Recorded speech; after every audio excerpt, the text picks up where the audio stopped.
de retour à Entre nous, exclusivement sur les ondes de TV Rogers. Et là, on se sent comme des enfants parce qu'on est présentement au Musée canadien de l'aviation parce qu'il y a l'exposition L'Académie Starfleet. On en parle avec Jérémy Comtois, coordonnateur de cette exposition.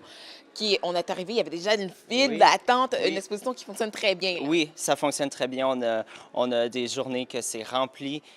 Toutes les 15 minutes, on a 40 personnes et c'est rempli de personnes. C'est malade.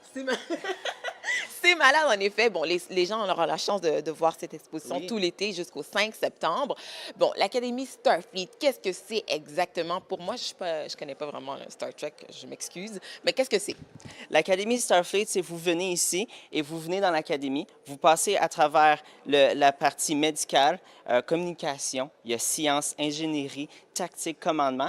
Et vous faites des activités, des quiz et à la fin, vous avez la réponse. Vous avez un certificat de où est-ce que vous allez être placé dans l'Académie Starfleet. Ça va être quoi votre rôle à bord d'un vaisseau spatial? OK. Donc là, pour moi, donne-moi un petit cours d'histoire de Star Trek. Donc, l'Académie Starfleet, vraiment, dans la série, qu'est-ce que c'est exactement, là?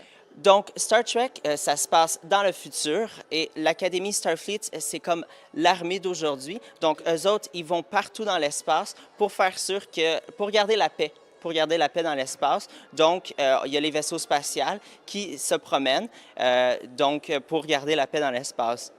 Et ici, vous allez rentrer dans l'académie pour voir ça va être quoi votre rôle sur le vaisseau spatial. OK. Donc là, c'est quoi les rôles, différents rôles, positions qu'il y a sur l'Académie spatiale?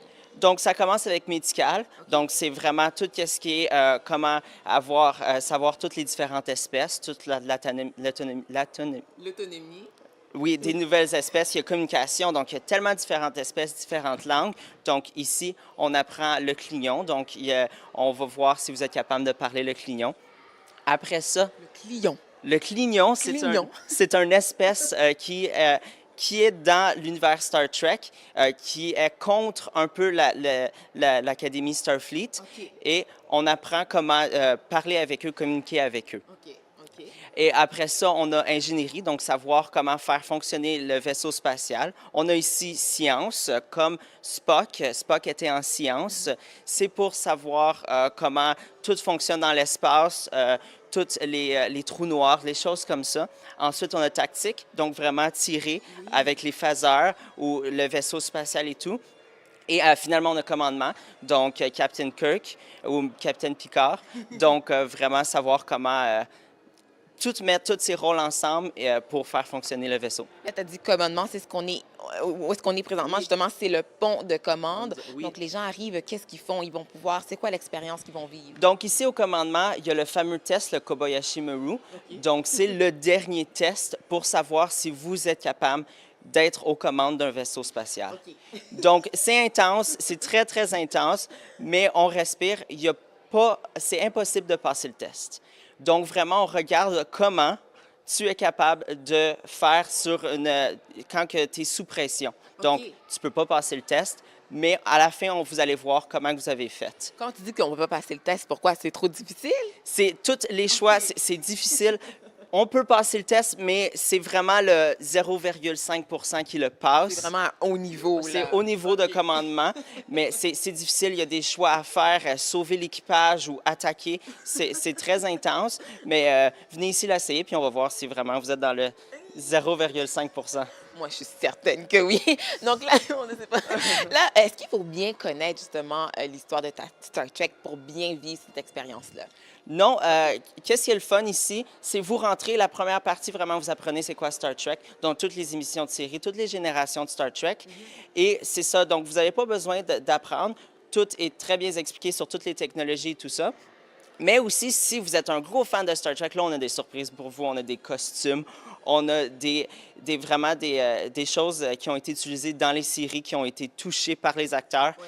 Donc, on a des surprises pour tout le monde. Tu as dit toutes les générations de Star Trek. Est-ce qu'il y en a une génération en particulier qui est représentée ici? Est-ce que les gens vont se retrouver? Comment ça va? Vraiment, ici, on fait le tour de la première génération jusqu'à on ne touche pas les derniers films, mais jusqu'à la dernière génération. OK. Donc, Oui, les gens, les fanatiques, ils oui, vont se retrouver quand oui. même aussi. On ne perd pas vraiment l'essence de tout ça. Non.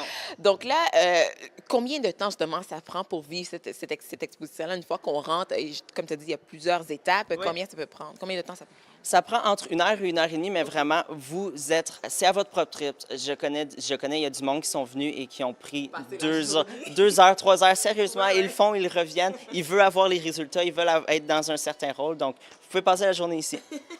Donc là, l'Académie Starfleet, qu'on a dit, se poursuit jusqu'au 5 septembre. Vous avez en plus d'autres activités tout l'été quand même ici au Musée de l'aviation. Il y a d'autres programmes intéressants Oui. aussi. On a un camp Star Trek qui est tout l'été.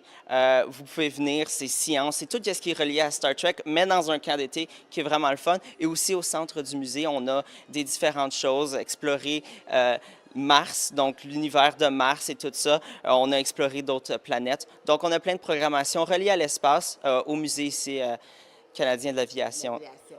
Pour ici, cette exposition en particulier, est-ce qu'il faut acheter nos billets d'avance? Est-ce qu'il faut réserver? J'imagine. Ça doit être tellement populaire. Bien, c'est recommandé d'acheter Ouais. vos billets en ligne. Tout se retrouve sur notre site web. Mais aussi, vous pouvez venir. On est ici, on va vous accueillir, c'est sûr et certain. Toi, tu as fait toute l'expérience. Est-ce que c'est une étape que tu as trouvé le plus difficile, le plus facile, selon toi? Moi, personnellement, c'est sûr, le Kobayashi Maru, j'ai abandonné. Je peux pas le faire. Non, sérieusement, j'ai pas les capacités pour être en commandement, mais c'est le plus difficile. Mais j'aime aussi les phaseurs, juste se pratiquer à tirer. Très amusant. Très amusant, une exposition qui est ouverte à tous. On encourage Oui, toute la famille oui. à venir ici. Merci beaucoup, Jérémy, pour ça. Ça me fait plaisir. Merci. Écoute, nous, on va profiter de ça parce qu'on va courir un peu partout comme des enfants. Donc, bien sûr, rendez-vous sur le site web du Musée canadien de l'aviation pour les détails et acheter vos billets et également surveiller le reste de la programmation au musée tout l'été. Nous, on fait une courte pause et ça se poursuit entre nous exclusivement sur les ondes de TV Rogers.